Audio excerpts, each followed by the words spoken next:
Donc, on commence par un petit rappel au bout des micro-organismes. Donc, les micro-organismes, comme vous le savez, ils sont diversifiés, mais ils peuvent être classés en plusieurs groupes, comme les bactéries, les protozoaires, les algues microscopiques, les champignons microscopiques et les virus. Comme ils peuvent être classés en micro-organismes pathogènes et non pathogènes. La deuxième chose, vous avez déjà vu la dangerosité des micro-organismes qui se manifestent dans la multiplication rapide, la sécrétion des toxines, la sporulation, c'est une forme de résistance, la possession d'une capsule et le parasitisme des cellules vivantes par les virus. Donc, la première chose, l'immunité naturelle. L'organisme humain a un contact permanent avec les microbes qui occupent presque tous les milieux qui l'entourent, mais il ne tombe que rarement malade, comme il peut guérir avec ou sans traitement de la plupart des maladies. Donc, cela prouve que notre organisme est doté d'un système qui le protège de ces agents pathogènes, c'est le système immunitaire. Dans cette leçon, on va essayer de répondre aux questions suivantes. De quoi est-il constitué ce système immunitaire? Deuxièmement, comment intervient ce système pour protéger l'organisme? Et finalement, comment peut-on renforcer notre système immunitaire? Donc, on commence par l'immunité naturelle qui se manifeste premièrement dans les barrières anatomiques. Donc, vous savez déjà que notre organisme est entouré de micro-organismes, mais ces micro-organismes n'arrivent pas toujours à pénétrer à l'organisme grâce à l'existence, par exemple, de cils des voies respiratoires et de la peau qui empêchent ces microbes de pénétrer à l'intérieur de l'organisme. Pour cela, on les appelle des barrières mécaniques.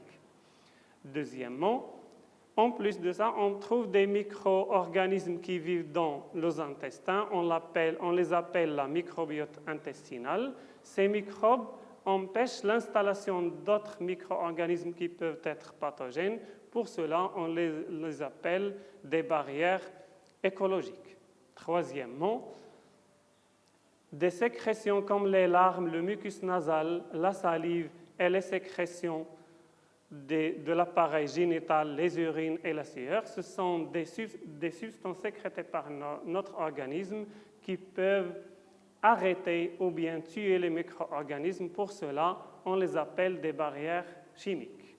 Voilà, donc malgré que nous sommes entourés de micro-organismes, nous ne soyons pas tout le temps malades. Ceci est dû au fait que notre corps oppose ces barrières à ces microbes. On a des barrières mécaniques comme la peau, la muqueuse et les mucus qui emprisonnent les poussières et les microbes de manière à les rejeter. Deuxièmement, les barrières chimiques, ce sont des sécrétions salées ou acides qui détruisent les micro-organismes. Et finalement, des barrières écologiques, par exemple les bactéries qui vivent dans l'intestin et qui empêchent d'autres micro-organismes de s'installer. Donc, deuxièmement, la réaction inflammatoire.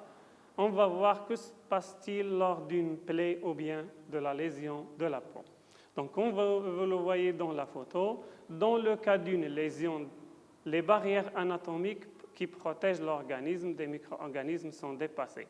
Les micro-organismes pénètrent alors dans l'organisme, c'est la contamination. Après la contamination, les micro-organismes peuvent se multiplier à l'intérieur de notre organisme, que ce soit dans le sang, entre les cellules, dans les poumons ou à l'intérieur des cellules. C'est ce qu'on appelle l'infection. Troisièmement, cette infection déclenche une réaction inflammatoire qui se caractérise par 4 signes cliniques. Ce sont la rougeur, le gonflement, la chaleur et la douleur.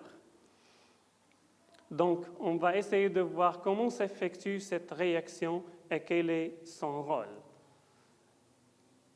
Les symptômes d'une réaction inflammatoire, comme vous le voyez dans la photo, lors d'une lésion, piqûre par exemple, les micro-organismes peuvent pénétrer à l'intérieur de la peau, donc ils vont trouver les conditions favorables pour se multiplier. Cette contamination entraîne des modifications au niveau de la peau qui apparaissent sous forme d'une dilatation des capillaires sanguins, ou bien on dit vasodilatation, ce qui entraîne la rougeur et la chaleur. Deuxièmement, la sortie du plasma et de certains globules blancs vers la zone infectée. C'est ce qu'on appelle la diapédèse et ce qui donne un gonflement ou bien l'œdème. Troisièmement, c'est l'excitation des terminaisons nerveuses par les substances sécrétées par ces microbes, ce qui entraîne la douleur. Donc, on va essayer de voir les étapes de la réaction inflammatoire dans la photo suivante. Comme vous le voyez sur cette photo, la réaction inflammatoire se déroule en plusieurs étapes. On peut les résumer comme suit.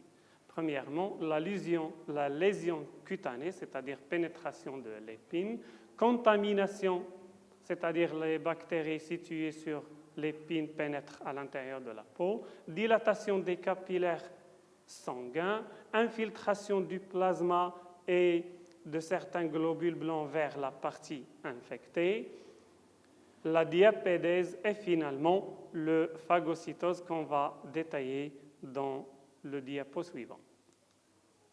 Voilà les étapes de la phagocytose. Comme vous le voyez, lorsqu'un agent infectieux ou bien un agent pathogène pénètre à l'intérieur de l'organisme, un type de globule blanc va s'orienter vers lui pour essayer de le digérer en formant ce qu'on appelle des pseudopodes.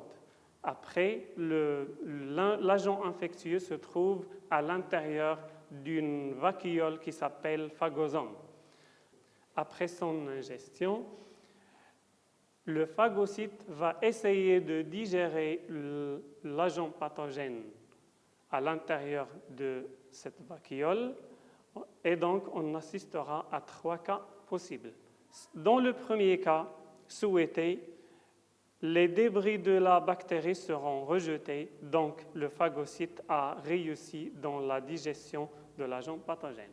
Mais dans d'autres cas, on peut assister à l'infection qui se poursuit, c'est-à-dire l'agent pathogène peut se reproduire à l'intérieur de la cellule, ce qui entraîne la mort du phagocyte et la formation du pus. Dans un troisième cas, on peut assister à un état latent. Dans ce cas, la bactérie reste intacte, mais peut se multiplier plus tard.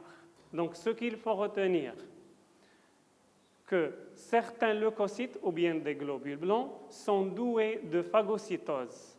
On les appelle des phagocytes. Lors de la phagocytose, le phagocyte adhère à l'agent infectieux, bactéries ou des cellules mortes de l'organisme, et l'absorbe. Celui-ci sera ensuite digéré par des enzymes dans la cellule. Enfin, les déchets issus de sa digestion seront rejetés. Les phagocytes peuvent ingérer plusieurs bactéries à la fois.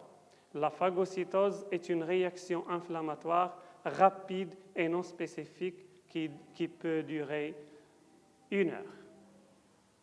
Et finalement, les propriétés de la phagocytose. La phagocytose est une réponse immunitaire considérée comme innée ou naturelle parce qu'il est actif dès la naissance.